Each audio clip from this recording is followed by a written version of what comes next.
bienvenue dans ce cours consacré à la bourse. C'est la deuxième partie, nous allons parler des OPA. Alors je ne vais pas vous dire comment réaliser une OPA, je vais vous présenter ce que c'est qu'une OPA et comment s'en prémunir. Donc c'est-à-dire on va racheter 50% des parts d'une société, holding ou entreprise, pour en devenir actionnaire majoritaire. Alors vous avez trois raisons possibles pour faire une OPA. La première, c'est se développer à titre personnel. Vous avez repéré une société qui vous intéresse et vous décidez d'acquérir 50% des parts et ainsi en devenir propriétaire. La deuxième possibilité, c'est un rachat de société. Et la troisième possibilité, c'est un règlement de compte entre joueurs. Une OPA peut être amicale, donc négociée entre joueurs, et elle peut être hostile. Dans ce cas-là, il faut développer des armes de défense. Vous avez trois manières de vous protéger. La première, ce sont les levées de fonds. Là, vous allez dans la partie actionnaire de votre entreprise, levée de fonds, et quand vous faites des levées de fonds, vous faites des levées de fonds privées et non publiques. Donc là à gauche, vous voyez le petit logo bleu en dessous de public. Il ne doit pas être coché. Cela permettra d'éviter que la société devienne publique. Et donc dans ce cas-là, les seuls actionnaires qui peuvent investir, ce sont les directeurs qui sont dans la société, donc la direction pour une holding, et les directeurs pour une entreprise privée. Et ensuite, ce sont les personnes qui étaient déjà là à la création de l'entreprise comme actionnaire. Cela ne vous protège pas à 100%, mais ça vous permet de contrôler qui peut investir ou non dans la levée de fonds. Ensuite, vous avez la limite de parts. Là, par exemple, j'ai mis une limite à 10%. Ça veut dire que les actionnaires qui ont plus de 10% de parts ou qui décideraient d'investir une somme très importante dans une levée de fonds ne pourront pas dépasser plus de 10% de parts dans la société.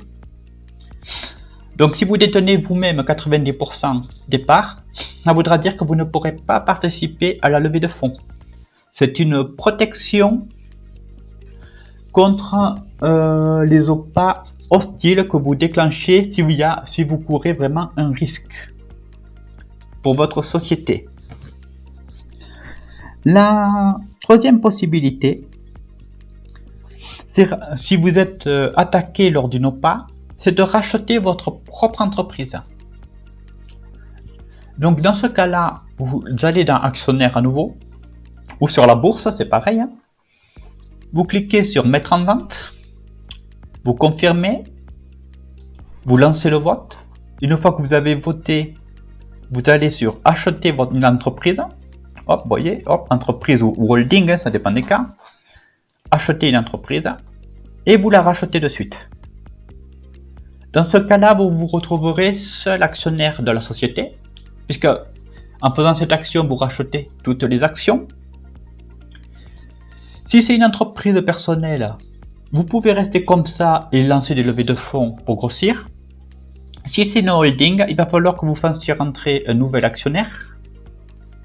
Donc un joueur de confiance de préférence, à qui vous passerez un accord pour qu'il y ait par exemple 20% des parts, et vous faites les levées de fonds à deux.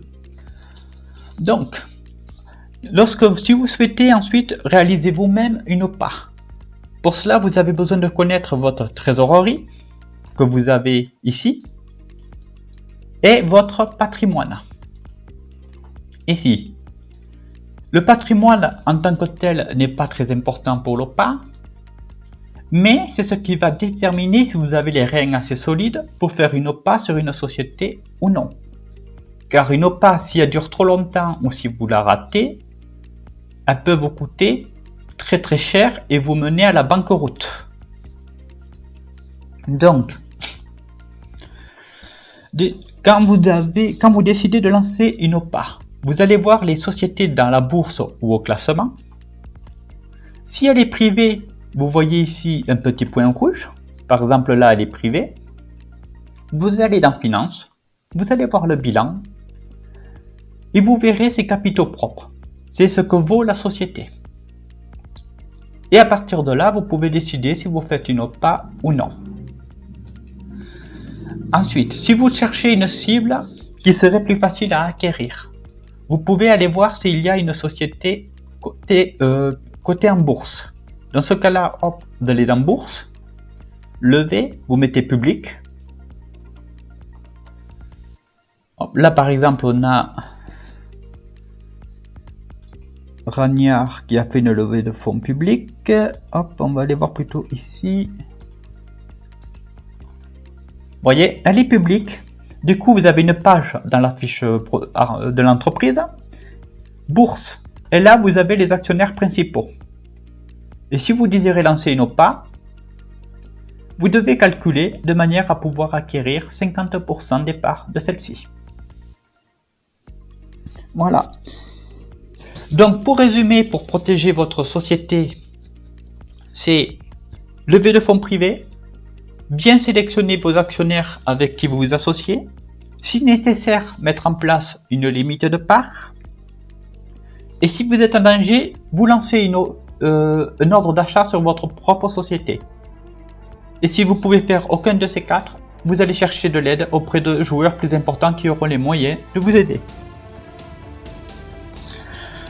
Je vous souhaite une agréable journée et puis au prochain cours.